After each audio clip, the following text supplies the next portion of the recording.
নমস্কার বন্ধুরা, তোমরা অলরেডি ভিডিওটা হয়তো দেখেই নিয়েছো। সবার গ্রুপে তোমাদের একটু হেল্পের জন্য আমি তোমাদেরকে ভিডিওটা শেয়ার করছি, তোমাদের রেজাল্ট সম্পর্কে পিআরবি কি বলেছে, ঠিক আছে, এবং নিউ ভ্যাকান্সি সম্পর্কে কবে আসবে, ভোটের আগে আসা সম্ভব কিনা, কেপি কনস্টেবলের রেজাল্ট কবে, কেপি এসআই কি চলছে, পুরো ডিটেলসে কিন্তু বলা আছে এখানে কি বলেছে। ভিডিওটা আমি ক্লিক করে দেখিয়ে দেবো। তার আগে বলি, আমি যেটা বলেছিলাম তোমাদের যে ভোটের আগে তোমাদের কোনো কিছু দেওয়া সম্ভব না, এখনও প্রসেসিং কমপ্লিট হয়নি। তো এরা ডেপুটেশনের রেজাল্টেও সেই একই কথা বলছে।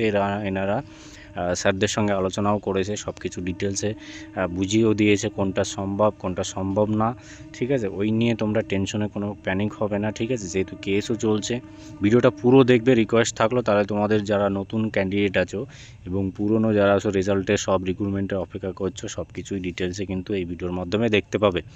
আর ভিডিওটা ভালো লাগলে পরে সবার কাছে একটুখানি শেয়ার করে দিও আর একটা লাইক করে দিও, ব্যাস এইটুকুই। নেক্সট সব কিছু তথ্য এরকম যদি কোনো কিছু পাই, তোমাদের টেনশন যেহেতু হয়, একটুখানি যাই পাই না কেন ছোটোখাটো খবর দেওয়ার চেষ্টা করি তোমাদের সঙ্গে। তো ভিডিওটা আস্তে আস্তে দেখতে থাকো। আমি প্লে করছি, প্লে করার পরে তোমরা পুরোটা ডিটেলসে, সাউন্ডের একটু সমস্যা হতে পারে, তোমরা দেখবে পুরো ভিডিওটা। নমস্কার, ওয়েলকাম টু ব্রাইট একাডেমি। আমি সন্দীপ, আর একটি নতুন ভিডিওতে আপনাদের প্রত্যেককে ওয়েলকাম জানাই। আজকের আমরা পিআরবি অফিসে এসেছিলাম।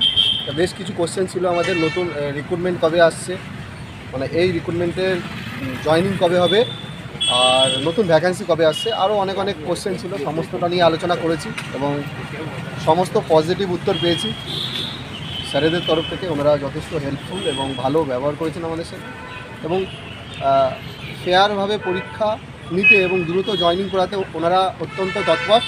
কিছু টেকনিক্যাল প্রবলেমের জন্য একটু সাময়িক সমস্যা হচ্ছে ঠিকই, কিন্তু খুবই দ্রুত সমস্ত সমস্যা সমাধান হয়ে যাবে, এমনটাই আশ্বাস ওনারা দিয়েছেন। তো বাকি মেম্বাররা যারা যারা আজকের এসছেন অনেক দূর দূর থেকে, ওনাদেরকে কিছু বলতে বলবো। আজকে আমরা যৌথমালি জোরে এসেছিলাম এখানে চেয়ারম্যান স্যারের সাথে কথা বলতে। তো আমরা কথা বলেছি, একটা দীর্ঘায়িত আলোচনা আমাদের সাথে হয়েছে। তো স্যার অনেক কিছু নিয়ে আমাদেরকে আশ্বস্ত করেছে যে রেজাল্ট কবে আসতে পারে বা নিউ ভ্যাকেন্সির ব্যাপারে। তো সেইগুলো আমাদের আলোচনা হয়েছে। প্রথমত দেখো, রেজাল্ট স্যার যেটা আমাদেরকে বলেছে, রেজাল্ট ভোটের আগে সম্ভাবনা বলতে পারো খুবই কম, যেহেতু অনেকটা প্রসেস আছে, কিছু কোর্ট কেসও আছে মেয়েদের পিএমটি পিএটির ব্যাপারে। যতক্ষণ না পিএমটি পিএটির ব্যাপারে কোনো জাজমেন্ট আসছে, রেজাল্ট আসার সম্ভাবনা খুবই কম। অনেকগুলি কেস আছে, অনেক কেসই আছে, তার মধ্যে পিএমটি পিএটি অনেকটা ভাইটাল কেসটা ভাইটাল, ঠিক আছে, মানে ওইটার জন্য আটকে আছে। এবার অনেকে বলবে যে 40 জনের সিট রিজার্ভ করে বাকিদের দিয়ে দাও, এটা হবে না, এটা সম্ভব নয়, ঠিক আছে, এটা সম্ভব নয়। কারণ যদি রেজাল্ট অনেক প্রবলেম বলেছেন আমাদেরকে, যদি দিয়ে দেওয়া হয় তখন কী হবে, কিছু ছেলে নতুন ছেলে যারা হয়তো প্যানেলের নাম চলে আসবে তারা বাদ চলে যেতে পারে। কিন্তু স্যার সব দিকটা দেখে স্যার বলেছেন তারা সমস্ত দিক থেকে রেডি আছে রেজাল্ট পাবলিশ করার জন্য, কিন্তু কিছু কোর্ট কেসের জন্য এটা আটকে আছে। তো সামনে যে হিয়ারিং আছে আমাদের একটা ডেটে, 13 তারিখ সম্ভবত, তো হিয়ারিংটা দেখতে চাইছে, এবং তার মধ্যে যদি ইলেকশন ডিক্লেয়ার হয়ে যায় তাহলে সম্ভাবনা খুবই কম। সেটা সবাই জানো যে ভোট ডিক্লেয়ার হলে এটা সম্ভব না, রিক্রুটমেন্টটাকে কমপ্লিট করানো বা জয়েনিং করানো। তো সেটা ভোটের পরই হওয়ার সম্ভাবনা সবথেকে বেশি। আর দ্বিতীয়ত,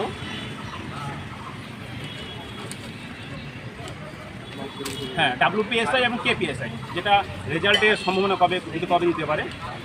স্যার যেটা আমাদেরকে আশ্বস্ত করেছে যে কেপিএসআই রেজাল্ট খাতা চেকিং এখনও চলছে, কমপ্লিট হয়নি, তো ওটা ভোটের আগে আসার সম্ভাবনা নেই, ভোটের পরেই আসবে।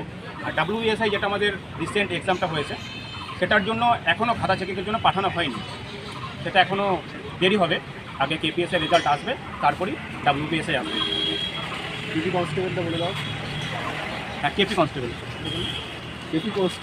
কোন অবস্থায় আছে? হ্যাঁ, কেপি কনস্টেবলের রেজাল্টে এখনও ওইমার রিচেক চলছে, যেটা স্যার বলেছে। আর এরকম কোনো ব্যাপার নয় যে এটা প্যানেল আসেনি বলে ওটার জন্য ওয়েট করছে, স্যার এটা বলেছেন। অবশ্যই আগেও আসতে পারে, কিন্তু সব কিছু ডিপেন্ড করছে ইলেকশন ডিক্লেয়ারের উপরে। যদি ইলেকশন ডিক্লেয়ার দেরি হয় তো আগেও আসতে পারে, আর যদি তাড়াতাড়ি ডিক্লেয়ার হয়ে যায় তো সেটা টাইম লাগবে, এটা স্যার বলেছেন আমাদেরকে। হ্যাঁ, মার্চ তো যদি দেরি হয়, যদি অবশ্যই দেরি হয় মে মাসের উপরে, আর মে মাসের সম্ভাবনা যদি হয় লাস্ট উইক, তার আগে সম্ভাবনা খুব কম। লাস্ট উইক ডিক্লেয়ার হলে লাস্ট উইক হবে ডিক্লেয়ার, তার আগে সম্ভাবনা কম, যেহেতু একটা গভর্নমেন্ট গঠন করার পরে টাইম লাগে। একটা গভর্নমেন্ট গঠন করার পরে 15-20 দিন ল অ্যান্ড অর্ডার সামলাতে হয় পুলিশকে, সে কারণে এই মে মাসটা পুরোপুরি চলে যাবে ল অ্যান্ড অর্ডারের ডিউটিতে। যদি হয় তাহলে মে মাসের পরেই সমস্ত প্রসেস মানে শুরু হবে আবার, তাই না? তোমার কিছু বলো।